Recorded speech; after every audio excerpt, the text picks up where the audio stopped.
Pemerintah Provinsi Bali melarang wisatawan asing menyewa sepeda motor di Bali. Hal itu dilakukan buntut viralnya pelanggaran-pelanggaran yang dilakukan wisatawan asing dalam mengendarai motor, seperti mabuk, tidak pakai helm, ugal-ugalan, memakai plat palsu, dan pelanggaran lainnya. Apa komentar Anda mengenai larangan menyewa sepeda motor bagi wisatawan asing di Bali ini? 6339160. Pemerintah Provinsi Bali melarang wisatawan asing menyewa sepeda motor di Bali.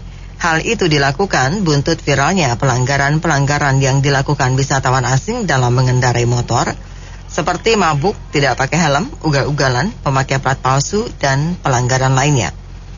Apa komentar Anda mengenai larangan menyewa sepeda motor bagi wisatawan asing di Bali ini?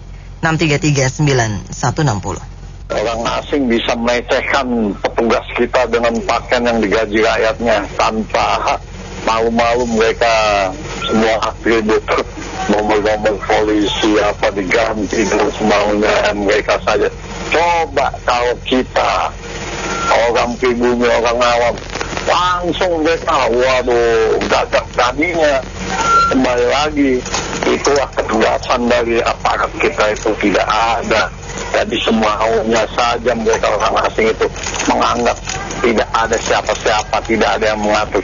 Jadi kembali lagi saya mendukung Bapak Gubernur Iwayan Koster ini punya kebijakan, kalau mau ngatur-ngatur lebih baik dideportasi saja mereka itu, nggak usah datang-datang lagi, di-blacklist saja. Begitu saja, makasih. Assalamualaikum. Ya, akibat dari terlalu penduduk atau orang-orang Bali itu terlalu mendewakan orang asing. Kita ambil contoh lah, orang asing itu kan bukan hanya di Bali, di tempat lain di Pulau Jawa juga banyak, apalagi di DKI. Tapi karena kita di sini tidak terlalu mendewakan, jadi mereka pun tidak seenak-enaknya. Masyarakat Bali itu terlalu mendewakan. Nah, sekarang terimalah akibatnya. Terima kasih. Pendapat saya, kalau kita mengambil contoh bawa kendaraan di luar negeri, itu sudah pasti kita punya ketakutan yang sangat besar. Kenapa? Karena begitu kita melanggar, anggaplah saat itu tidak ada polisi ya, tapi mereka sudah menerapkan ditilang sehingga pada saat kita pulang kembali ke Indonesia dan ada kunjungan atau kita tidak berkunjung ke luar negeri lagi untuk beberapa periode, akan ada tagihan masuk ke kita. Tagihannya besar gitu ya. Ini sudah terjadi di salah satu dari kakak saya, dan itu yang membuat orang menghargai hukum di negara tempat dia ada gitu ya. Nah, kalau kejadian seperti di Bali, kita APH-nya atau pebisnis swastanya tidak menghargai rule atau aturan hukum sendiri, ya menjadi pertanyaan apa yang mau kita banggakan terkait penegakan hukum gitu ya. Jadi baiknya memang tindak tegas para orang-orang yang tidak menghargai hukum di negara kita. Terima kasih. Mengambil keputusan yang tidak berpihak, mengambil keputusan dengan sembrono. Saya setuju dengan Bapak yang tadi. Hukumnya harus ditegakkan. Apa yang tidak pakai helm, nomor tidak pakai plat nomor, apa di Jawa Barat, di Jawa Tengah tidak ada? Banyak kok, di DKI sendiri juga banyak. Hukumnya tidak mau ditegakkan, itu aja. Terima kasih. Iya, kemarin juga saya lihat di TV ya, seru juga tuh ya, sampai gubernurnya turun tangan dan seterusnya. Memang di Indonesia ini aneh bin ajaib ya. Jangan bilang di Bali dah, jauh-jauh ya, di kota Jakarta besar aja, kota metropolitan namanya, itu hukum seperti nggak ada. Hukum di jalanan itu motor lah nggak ada, bunyinya kenceng-kenceng, nggak ada lampunya, nggak ada plat nomor, anak remaja naik, ibu-ibu nggak pakai helm, waduh segala macem dah pokoknya. Nah, kalau kayak begini aja di kota besar, di kota metropolitan, tidak ada disiplin, penegak hukumnya tuh belaga, nggak tahu belaga bego atau belaga nggak tahu atau apa ya, itu bagaimana negara orang lain tuh bisa hormati di negara kita. Itu intinya. Kalau mau negara asing, warga asing hormati kita, kitanya juga harus punya wibawa. Penegak hukumnya juga harus jalan sesuai dengan aturan, gitu loh. Kebijakan Gubernur Bali yang melarang turis asing itu kebijakannya kira-kira mirip lah sama gubernur sebelahnya yang dari NTT yang nyuruh jam 5 pagi 5.30 untuk sekolah. Itu aja komen saya, makasih. Ini akibat dari kita yang terlalu bereforia untuk menarik turis asing gitu ya. Jadi pikirannya turis asing bule-bule itu semuanya berduit gitu. Padahal banyak yang gembel-gembel juga gitu, bukannya datang untuk spend kan, bukan untuk wisata, spend money, itu malah datang untuk nyari duit gitu, kerja. Nah, diantaranya itu tadi datang itu ya, dia tidak punya keahlian naik motor sama sekali, dia di negaranya sana tidak pernah naik motor, kemudian datang ke situ belajar motor itu dari motor-motor sewaan itu. Nah, ya pasti orang belajar ya pasti jadi kacau balau lah. Plus lagi kalau dia memang boleh gembel gitu ya, makin jadi kacau gitu. Menurut saya itu penegakan hukum ya, dan artian namanya orang mabuk, siapapun mau apa ya tetap nggak boleh naik motor gitu kan. Ya, kemudian naik motor kan harus ada SIM, SIA kan, harus ada SIA, surat-suratnya ada SIM di negaranya ada enggak gitu kan. Syukur-syukur bisa SIM internasional gitu kan. Nah, kalau yang kayak gini nggak ditegakkan gimana dia kita tahu ada bule naik motor gitu, itu motor sewaan atau bukan gitu kan, tetap aja harus dirahasia gitu. Ini bule apa aturannya harus sekalian, tidak boleh naik motor gitu kan. Nah, kan bingung juga jadinya. Ya menurut saya penegakan hukum lah ya yang penting gitu. Terima kasih. Saya setuju ya dengan arahan Pak Iwayan Koster, Gubernur Bali, supaya memang sepeda motor liar ini ditertibkan. Karena kan harusnya semua yang ada di Indonesia itu equality before the law ya, sama di depan hukum. Artinya apakah anak bangsa sendiri di Bali atau di Jakarta, di Bandung dan lain-lain boleh nggak pakai motor nggak pakai helm? Boleh nggak kita naik motor melanggar lampu merah, memakai plat palsu misalnya gitu, atau ugal-ugalan di jalan? Kan tidak boleh. Terus kalau kepada anak bangsa sendiri tidak boleh, demi tourism boleh gitu, orang asing apapun warga negaranya pakai plat palsu, pakai ugal-ugalan, kan harusnya nggak boleh. Jadi apa yang disampaikan oleh Pak Iwayan Koster ini tentu harus didukung, termasuk rental-rental sepeda motor yang ilegal. Oleh karena itu harus ada penertiban dari sepeda motor dan sebagainya. Tapi yang juga kita perlu ingat adalah bukan hanya perilaku di jalanan. Kemenparekraf ya Pak Sandiaga Uno ya, mohon juga bahwa marketing dari pariwisata kita khususnya di Bali itu diarahkan ke market-market yang memang memberikan manfaat terbesar buat Bali. Jadi misalnya diarahkan kepada Australia atau negara-negara lain yang secara yield standingnya itu bagus. Jangan justru kita kayak open buat siapa aja, orang dari negara konflik melarikan diri juga kita tampung hanya karena bahasa Inggris was-was kita anggap turis, padahal bandit juga gitu. Nah, oleh karena itu jangan sampai marketing di Kemenparekraf itu main siapapun silahkan datang, dipermudah, padahal membuat kerusakan atas budaya Bali atau penegakan hukum di Bali. Kalau saya secara pribadi intinya sangat setuju Pak Gubernurnya mengatakan seperti itu ya, mau dibuat peraturan atau apa. Yang pertanyaan saya, di Indonesia ini sebenarnya bukan di Bali saja, di mana saja, siapa saja yang melanggar itu harusnya ditindak tegas. Dan juga peraturan itu benar-benar harus dijalankan, bukan orang warga asing. Orang sebenarnya warga asing itu yang ngajar orang Indonesia juga, yang membuat platnya itu orang Indonesia juga. Mereka yang cari duit. Intinya di Indonesia ini apa yang nggak bisa diatur dengan uang, semuanya bisa. Itu yang harus pola pikirnya itu, SDM-nya, pola pikir mereka tuh harus benar-benar dirubah. Kalau mau bangsa Indonesia ini tidak rusak dan tidak hancur di mata orang lain.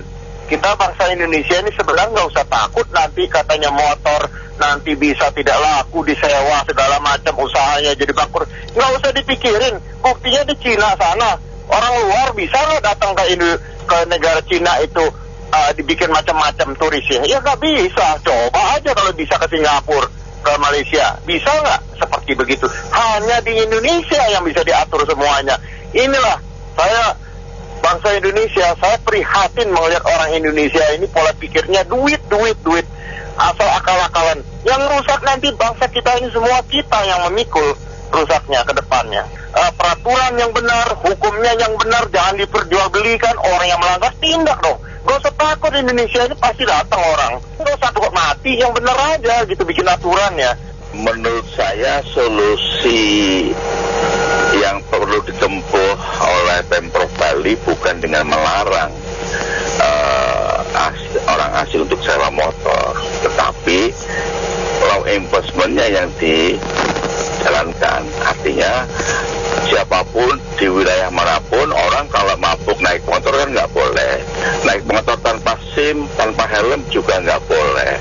Ya sudah, itu saja aturannya ditegakkan, bukan kemudian melarang nggak boleh sewa motor. Kan di Jakarta juga banyak tuh orang nggak pakai helm, ugal-ugalan, bacok-bacok gitu kan. Tapi kan solusinya bukan dengan melarang orang bermotor atau pinjam motor atau sewa motor, enggak. Jadi aturannya sudah ada kok. Kalau sewa kendaraan itu harus punya SIM. Nah, persoalannya kebanyakan mereka orang asing yang sewa motor itu nggak perlu harus menunjukin SIM internasional. Saya aja di luar negeri cuman mau ngetes mobil di sirkuit aja di ruang tertutup harus punya SIM internasional. Nah, tapi di Bali enggak, siapapun boleh, dan kemudian juga mereka nggak terkontrol. Ya betul, memang kita lihat sendiri, tetapi solusinya bukan dengan melarang orang asing menyewa motor, karena tidak semua turis asing itu berkelakuan buruk seperti itu. Ini kan sama saja rusak susu sebelanga gara-gara nila kan tuh gitu. Oke. Intinya bukannya dengan melarang ya, kita tetap tidak ada masalah mau punya motor, punya mobil, oke. Hanya memang hukum harus tegakkan. Ini kan karena turis-turis ini kan mencontoh apa yang sudah kita perbuat. Kita sendiri, hukum kita ya memang begitu. Dia bisa dibeli di jalanan, hukum lalu lintas bisa di jalanan, hukum di atas pengadilan bisa dibeli di mana-mana. Jadi jangan khawatir negara kita rusak, dan pendengar yang sebelumnya, karena memang ya udah rusak, Pak. Jadi nggak usah dikhawatirkan kita rusak gitu. Emang kita udah rusak. Jadi hanya hukum aja tegakkan. Jadi pakai helm yang benar, SIM-nya harus ada. Saya sendiri kalau traveling ke Singapura atau Malaysia, saya pakai SIM Indonesia, mereka ini kok, mereka terima kok. Jadi as long as kita follow mereka punya rule, itu nggak ada masalah. Sama mereka mau nyewa motor di Bali, oke, no problem, cuma harus mengikuti rule kita, pakai helm yang benar, pakai SIM yang benar. Jadi jangan munafik lah bahwa Bali ini biar gimana pun juga ini kan negara, ini kan kota, kan pendapatan dari turis. Jadi janganlah egois bilang, oh biarkanlah mereka tetap datang sebagainya. Jangan, kita harus pikirkan bahwa Bali ini 80% pendapatan dari turis. Jadi harus pikirkan juga dari masyarakat Balinya sendiri gitu. Dan terima kasih. Saya rasa saya setuju ya dengan Gubernur Bali ya, pemerintah daerah Bali ya, karena memang sepeda motor itu jangankan orang asing, orang kita saja itu tingkat disiplinnya udah di bawah 30% menurut saya. Banyak lampu merah yang dilanggar, banyak jalan dia membuat jalan kontraflow gitu loh. Apalagi itu secara tidak sengaja mungkin menularkan kepada orang asing yang di Bali gitu. Ya karena memang wisatawan asing di Bali begitu banyak ya. Jadi sudah saatnya mengambil satu tindakan gas pemerintah Bali untuk melarang sepeda motor, karena sepeda motor itu kan pakai engine, mesin gitu. Kalau misalkan sewa sepeda silakan.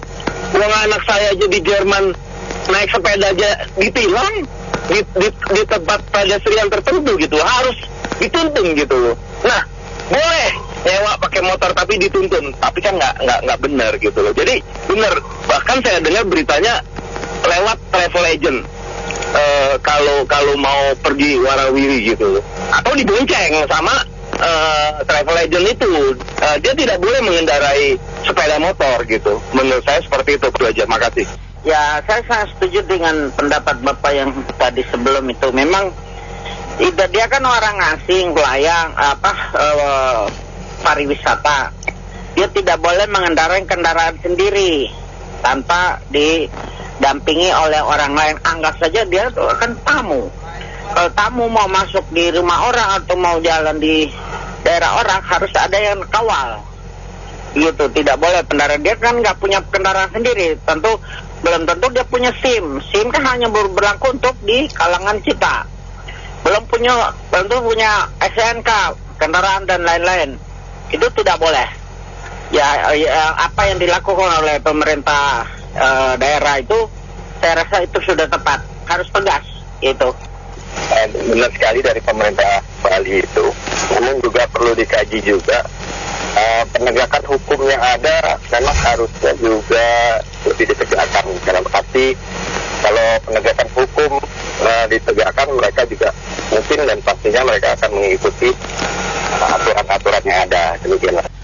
Perlu buat polisi ya, kepolisian di Bali itu menurunkan semacam periode untuk razia lah. Kan biasanya di kota-kota besar juga ada razia sepeda motor, razia kendaraan bermotor lah selama 2 minggu atau 3 minggu. Nah, tentu ini perlu press action juga dari Polda Bali.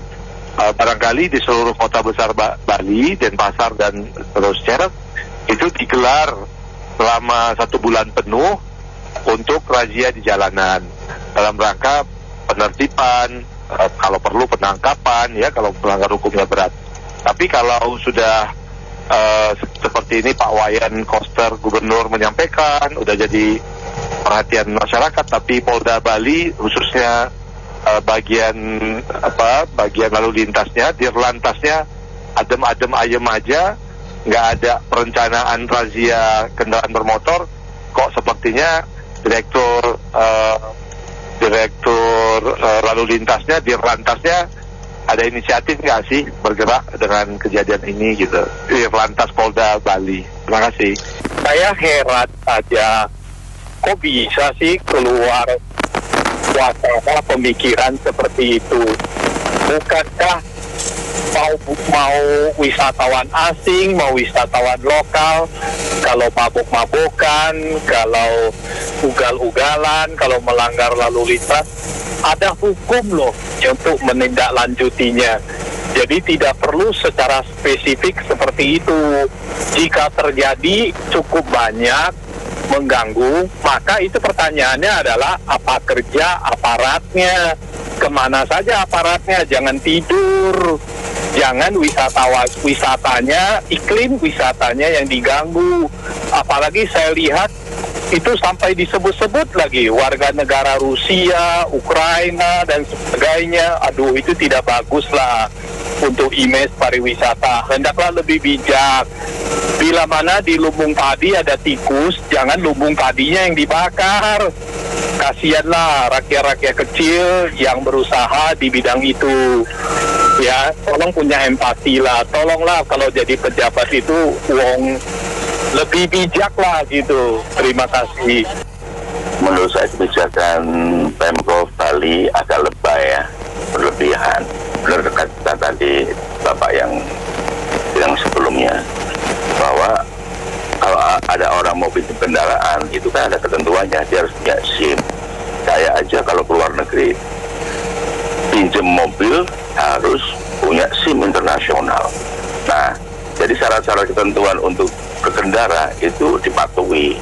Nah, tidak peduli itu lokal ataupun asing, kalau dia melanggar ya mabuk, ya nggak bawa SIM dan sebagainya, ya ditindak saja. Jadi sebenarnya bukan persoalan asing atau tidak asing, tapi bagaimana aparat penegak hukum khususnya petugas lalu lintas bisa melakukan enforcement, jadi melakukan dalam menegakkan hukum di jalan raya. Itu sebenarnya sesederhana itu sih. Kalau sampai ada keputusan spesifik orang asing tidak boleh sewa, ya itu kan sebenarnya mengganggu industri pariwisata di Bali. Apalagi di sana juga sangat banyak pengusaha rental kendaraan. Ini sebenarnya nggak wise juga gitu. Terima kasih. Saya merasa keputusannya agak aneh diambil oleh Pemda setempat itu. Jadi jika ada pelanggaran, semua turis asing tidak diperbolehkan untuk menyewa. Jadi padahal sekian banyak turis asing yang berkunjung, menurut saya hanya beberapa orang yang melakukan pelanggaran-pelanggaran seperti itu. Kenapa harus semua turis asing yang tidak boleh? Jadi itu akan merugikan dalam dua hal. Nomor satu, rakyat yang menyewakan motor kehilangan penghasilan, dan yang kedua mungkin akan mengurangi daya tarik Bali sebagai tempat pariwisata. Yang saya juga ingin tanggapi akhir-akhir ini, kalau mungkin pejabat-pejabat kita tipis kupingnya terhadap hal-hal yang viral. Begitu ada hal yang viral, langsung mereka bereaksi secara berlebihan itu kadang-kadang. Padahal kasusnya mungkin ya hanya 10 kasus, 5 kasus diviralkan seperti itu, terus bikin peraturan yang aneh-aneh. Jadi menurut saya memang pejabat itu harus lebih bijak lah untuk membuat keputusan itu. Kalau saya melihat di TV ya, saya melihat itu marah-marah soal aparat dan sebagainya, dan yang membuat peraturan yang mencabut bukan melarang ya kan, dia hanya on the arrival loh. Visa on the arrival itu kita nggak minta visa sampai di negara tujuan, kita hanya membayar sekian dolar untuk mendapatkan visa di negara yang kita datangi. Itu namanya visa on the arrival. Jadi benar gubernurnya minta dicabut untuk dua negara itu karena mereka merasa mereka udah menginjak-injak martabat kita. Kita ini punya martabat bangsa Indonesia. Kita ke mana-mana negara, kita berkunjung, menghormati petugasnya, jangan marah-marah petugasnya. Kita itu melihat video yang viral itu, saya merasa saya orang Indonesia kok, saya punya aparat dimaki-maki begitu, terus harga diri kita di mana? Saya bukan orang Bali, tapi saya melihat video itu bahwa orang Indonesia boleh ya dimarah-marah begitu. Saya berkunjung ke negara orang, saya melihat petugasnya aja sangat, ya kita harus menghormati mereka, kalau enggak kita akan diusir kan. Itu udah benar diusir, dideportasi dan sebagainya, karena mereka berbuat onar. Dan saya pernah jalan-jalan di Bali ya, beberapa waktu lalu. Memang saya melihat agak aneh yaitu bule-bule sewa motor dan merasa mereka yang punya Bali gitu loh. Saya seorang Indonesia, saya merasa waduh ini kayak orang itu nggak pakai helm, nggak pakai apa. Saya orang Indonesia aja nggak berani nggak pakai helm saya bawa motor. Dan saya merasa itu udah bener sih, aparat kita udah bener. Dan itu bukan hanya dibuat sama gubernur setempat, itu juga Menteri Pariwisata kita juga udah ngomong kan untuk begini-begini itu udah bener. Dan saya merasa saya mendukung itu. Tidak usahlah orang-orang yang tidak disiplin datang ke negara kita. Kita ini punya martabat dan kita tidak boleh diinjak-injak sama orang asing. Karena orang Bali itu saya rasa udah sangat ramah. Aparat kita juga dimaki-maki dan sebagainya. Waduh, saya juga turis asing sering berkunjung ke negara orang, saya nggak berani begitu. Itu aja. Ya menurut saya di negara lain itu seperti apa keimigrasian, ya kita lakukan yang sama saja. Jadi ketertiban peraturan baik visa on arrival maupun yang lain-lain, jenis visa lain, wisatawan dan lain sebagainya itu ya memang semuanya itu secara peraturan saling menghormati. Marah-marah ya nggak boleh. Terus kalau di jalan itu suka-suka pakai helm dan lain sebagainya, malah pakai singlet aja, itu menurut saya tidak begitu elok. Walaupun nggak usah lah di Bali, kita tidak terlalu ketat sampai bagaimana, tetapi peraturan dan sopan santun yang minimum itu tetap harus ada. Jadi untuk menjaga harga martabat bangsa. Kalau keimigrasian ya tidak usah digeneralisir semuanya itu dibatalkan visa on arrival. Orang-orang oknum tertentu, orang-orang tertentu ya dideportasi seperti biasa di negara lain juga sama. Kalau kita ada ulah ya langsung dikandangin lalu dideportasi, diproses. Iya, saya rasa ini kalau penguasa itu kalau ambil keputusan dia lebih hati-hati dan lihat dulu pokok masalah secara lebih luas. Pasti memang ada oknum-oknum wisatawan yang begitu yang ugal-ugalan, tapi saya rasa juga pasti banyak wisatawan yang juga baik gitu, yang mentaati peraturan lalu lintas. Jadi mestinya bukan semua wisatawan dilarang, jadi lebih diperketat saja. Misalkan wisatawan yang bisa menyewa motor itu harus ada SIM internasional atau SIM yang diterbitkan khusus. Jadi mereka juga tetap bisa dikasih kesempatan. Saya tahu di Bali banyak wisatawan yang tinggal bulan-bulanan.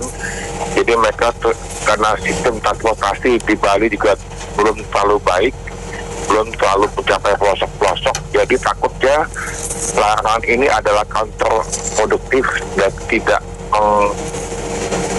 mengencourage wisatawan asing untuk tinggal lebih lama di Bali ataupun tidak mau datang ke Bali.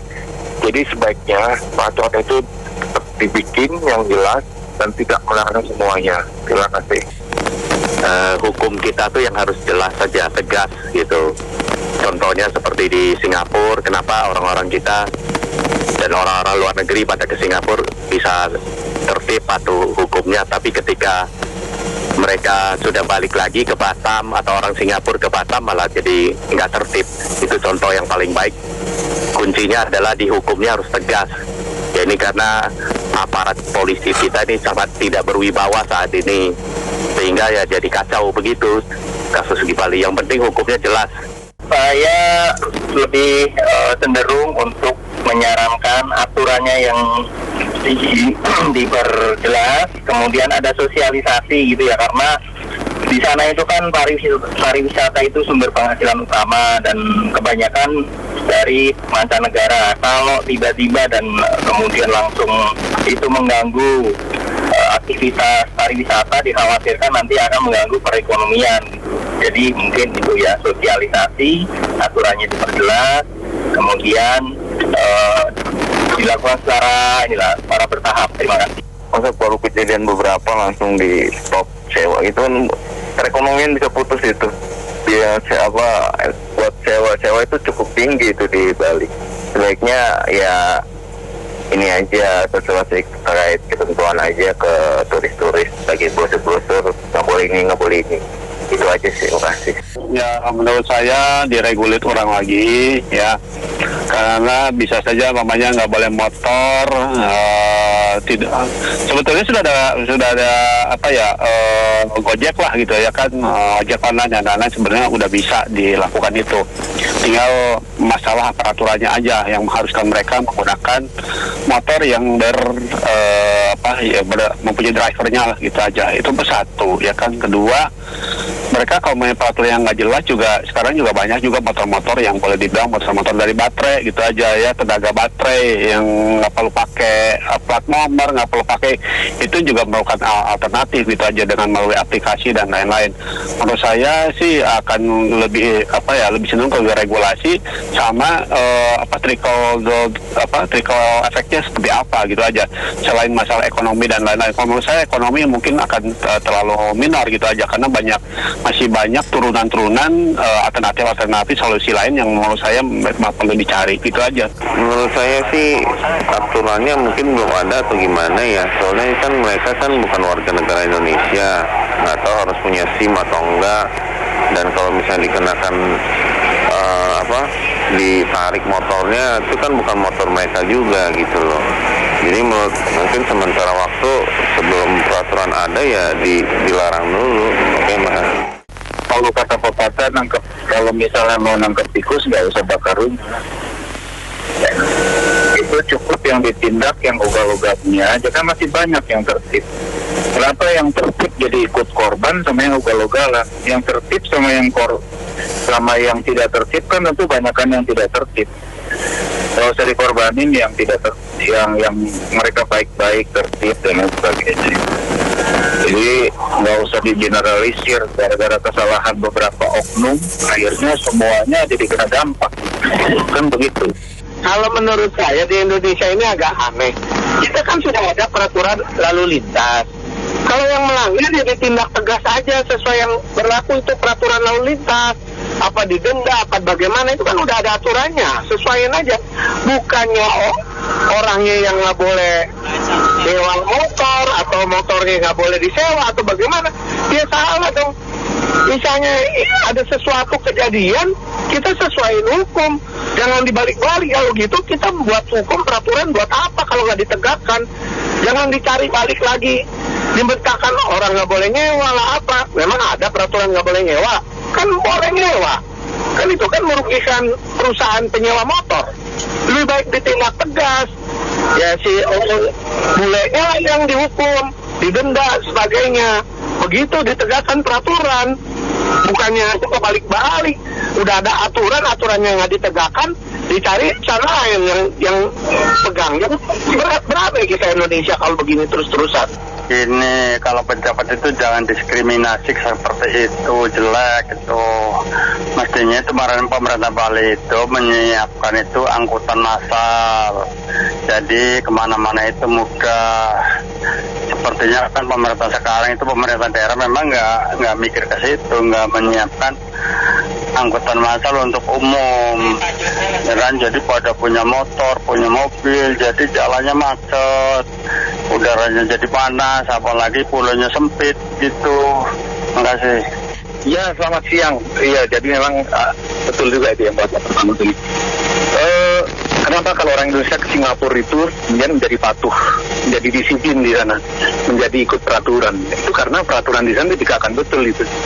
Jadi sebelum kita masuk ke Singapura itu sudah orang tidak boleh ini, mereka sudah diinformasikan, bahkan informasi itu ada di mana-mana gitu orang. Jadi sehingga orang masuk ke Singapura tahu disiplin. Nah ini juga seharusnya soal komunikasi aja nih sebetulnya. Harusnya pemerintah Bali itu kan sebetulnya menghandle turis internasional kan udah lama kan, udah paling top lah di. Cuma kan kemudian implementasinya di lapangan itu yang saya kira nggak jalan itu. Saya kira itu bisa ditegakkan melalui peraturan yang dikomunikasikan sama pemilik penyewa, ditegakkan semuanya. Saya kira nggak ada masalah. Itu kan di sana kan masalahnya nggak pakai helm dan sebagainya, padahal di Indonesia ini kan harus pakai helm, harus mengendarai baik dan benar, ada SIM dan sebagainya. Nah itu harusnya paling nggak informasi itu sudah masuk sebelum turis-turis asing itu datang ke sini gitu, melalui pesawat, melalui iklan-iklan, melalui apa, bahwa kemudahan transportasi di sana itu dijamin tapi dengan aturan yang jelas gitu, sehingga semua bisnisnya jalan gitu. Nggak kemudian seperti ini gitu. Seperti Bapak tadi bilang memang ada larangan untuk tidak menyewa motor, itu nggak ada itu peraturan seperti itu. Nah, ini memang ada memang akhirnya peraturan itu, sehingga komunikasi yang efektif yang diperlukan pemerintah Bali termasuk di Jogja, di Solo, dimanapun nggak, kalau memang mau menyewakan hal semacam itu, peraturan itu harus dikomunikasikan, diinformasikan secara baik. Terima kasih. Ya kan banyak yang bilang mengada-ngada ya, cuma kalau dilihat itu kan banyak yang platnya diubah, jadi kayak mirip-mirip namanya. Kalau dari hukum kan bisa kena pidana itu, dan barang itu motor atau mobilnya bisa diangkut gitu loh. Sementara bukan mereka yang punya gitu, itu kan dari orang Bali juga yang punya gitu loh. Jadi serba salah, masa mau diangkut kendaraannya. Jadi jangan bilang mengada-ngada juga. Sementara ini ya mungkin dari pemerintah Bali sementara dihentikan, mungkin disosialisasi lagi gitu loh. Jadi jangan bilang mengada-ngada terus. Oke, makasih. Baik, terima kasih banyak Anda mitra bisnis yang sudah beropini dalam Businessman Opinion. Saya Nena Amelia.